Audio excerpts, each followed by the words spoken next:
ইনকিলাব ইনকিলাব ইনকিলাব ফাসিবাদ ফাসিবাদ ইনকিলাব ইনকিলাব দিল্লি না ঢাকা। জুমার দিনে আমাদের জুলাই যোদ্ধা হাদি ভাইকে যেভাবে গুলি করা হয়েছে, এই গুলি কিন্তু হাদি ভাইয়ের উপরে করা হয় নাই, এই গুলি বাংলাদেশের স্বাধীনতা সার্বভৌমত্বের উপরে গুলি করা হয়েছে। এই গুলি করা হয়েছে বাংলাদেশের 18 কোটি মানুষের বুকে গুলি করা হয়েছে। তারা মনে করছে একজন হাদিকে শেষ করে দিলে বাংলাদেশ থেকে প্রতিবাদী কণ্ঠ রুখে দিতে পারবে। এরকম কি কোনো সুযোগ আছে? প্রতিবাদী কণ্ঠ যুগে যুগে হযরত ওমর ফারুক থেকে শুরু করে যুগে যুগে যত নবী রাসূল এসেছে তাদেরকে শেষ করার জন্য যুগে যুগে বিভিন্ন ধরনের কাফের মুশরিক তারা ভূমিকা রেখেছে। বাংলাদেশের ইতিহাসে, আমাদের এই 54 বছরের ইতিহাসে যারা এই বাংলাদেশের স্বাধীনতা সার্বভৌমত্বের কথা বলেছে, যারা ইসলামের কথা বলেছে, যারা কোরআনের কথা বলেছে, যারা মানুষের অধিকারের কথা বলেছে, যারা যুব সমাজের অধিকারের কথা বলেছে, যারা ব্যবসায়ীদের অধিকারের কথা বলেছে, যারা সাধারণ মা বোনদের অধিকারের কথা বলা হয়েছে, তাদেরকে বিভিন্নভাবে ট্যাগিং করা হয়েছে, তাদেরকে বিভিন্নভাবে অপবাদ দেওয়া হয়েছে, তাদেরকে প্রতিরোধ করার ব্যবস্থা করা হয়েছে, তাদেরকে 144 জারি করা হয়েছে, তাদেরকে আইনের আদালতে বিনা বিচারে তাদেরকে হত্যা করা হয়েছে। সুতরাং আগামীর বাংলাদেশকে যদি সুন্দর করতে হয় তাহলে জুলাই যোদ্ধাদের সাথে থাকতে হবে, জুলাই যোদ্ধাদেরকে প্রতিষ্ঠিত করতে হবে, না হলে আবার সেই ফ্যাসিবাদী শক্তি আমাদের ঘাড়ে বসবে।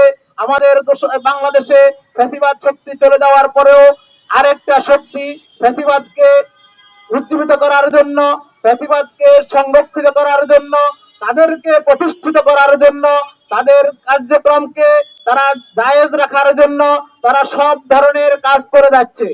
সুতরাং আমাদের মতো যুব সমাজ যারা আছে, এই যুব সমাজের রক্তের মধ্যে যেহেতু জুলাইয়ের বিপ্লবের ধারণ করা হয়, আমাদের ভাইদেরকে হত্যা করা হয়েছে, আমাদের বোনদেরকে শহীদ করা হয়েছে, আমাদের ভাইদের ব্যবসায়ীদেরকে আঘাত করা হয়েছে, রাস্তার মধ্যে তাদেরকে গুলি করা হয়েছে, তাদেরকে আবার লাশগুলোকে আবার পোড়ানো হয়েছে।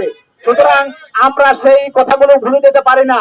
আমরা মাত্র 1 বছরের ব্যবধানে আপনারা যদি মনে করেন যে আমরা জুলাইকে ভুলে গিয়েছি, তাহলে আপনারা বোকার স্বর্গে বাস করছেন। সংগ্রামী উপস্থিতি, আমরা এই মানুষদেরকে জানিয়ে দিতে চাই, অত্র এলাকার যুব সমাজকে জানিয়ে দিতে চাই, এক হাদির উপরে যে আঘাত হেনেছ, তোমরা মনে করেছো যুব সমাজ থেমে যাবে, কিন্তু এটা স্পষ্ট এই যুব সমাজ এক হাদির পরিবর্তে লক্ষ হাদি জন্ম নেবে, লক্ষ হাদি আবার পতাকা হাতে নেবে, বাংলাদেশের স্বাধীনতার লাল সবুজের পতাকা ধারণ করবে। এই সময় ডিসেম্বরের বাংলাদেশের বিজয়ের মাসে তারা আবার নতুন করে পতাকা ধারণ করে হাদি নয় হাদির উত্তরসূরি হয়ে তারা ময়দানে ঝাঁপিয়ে পড়বে ইনশাআল্লাহ। যতদিন পর্যন্ত ফ্যাসিবাদ মুক্ত হবে না, যতদিন পর্যন্ত এই দেশ স্বাধীনতার সার্বভৌমত্বের স্বাদ গ্রহণ করতে পারবে না, যতদিন পর্যন্ত তারা ভোটের অধিকার দিতে পারবে না, যতদিন পর্যন্ত তারা নাগরিকের অধিকার পাবে না, ততদিন পর্যন্ত তারা আন্দোলন অব্যাহত রাখবে ইনশাআল্লাহ। সুতরাং আমরা যে হাদি সহ আগামী দিনের জাতীয় নির্বাচনের যে তফসিল ঘোষণা হয়েছে, এই তফসিলের কারণে আমরা নির্বাচন কমিশনকে আমরা সাধুবাদ জানিয়েছি, তাদেরকে আমরা অভিনন্দন জানিয়েছি, তাদেরকে আমরা স্বাগত জানিয়েছি, তাদেরকে আমরা সর্বাত্মক সহযোগিতা করব বলে আমরা ঘোষণা দিয়েছি।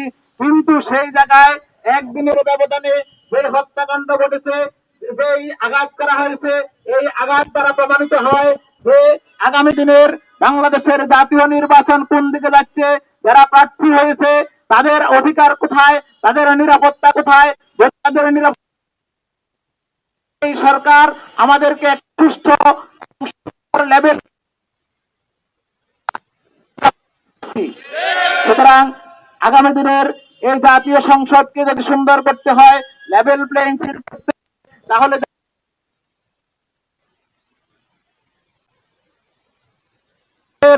যে প্রার্থী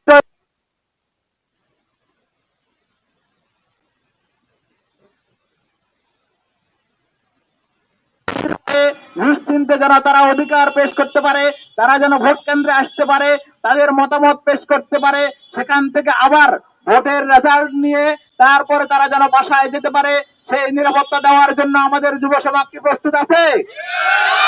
সুতরাং আসুন আমরা হাদি ভাইয়ের জন্য আল্লাহর কাছে মুনাজাত করি, আল্লাহ যেন ওনাকে সুস্থতার সাথে দীর্ঘ হায়াত দান করেন এবং এই জুলাই যোদ্ধাদের সাথে যেন আবার মাঠে এসে তারা যেন রাজপথে যেন লড়াকু সৈনিকের ভূমিকা পালন করতে পারে, তারা যেন ন্যায়ের কথা বলতে পারে, তারা যেন ইনসাফের কথা বলতে পারে, তারা যেন নারায়ে তাকবীরের স্লোগান দিতে পারে।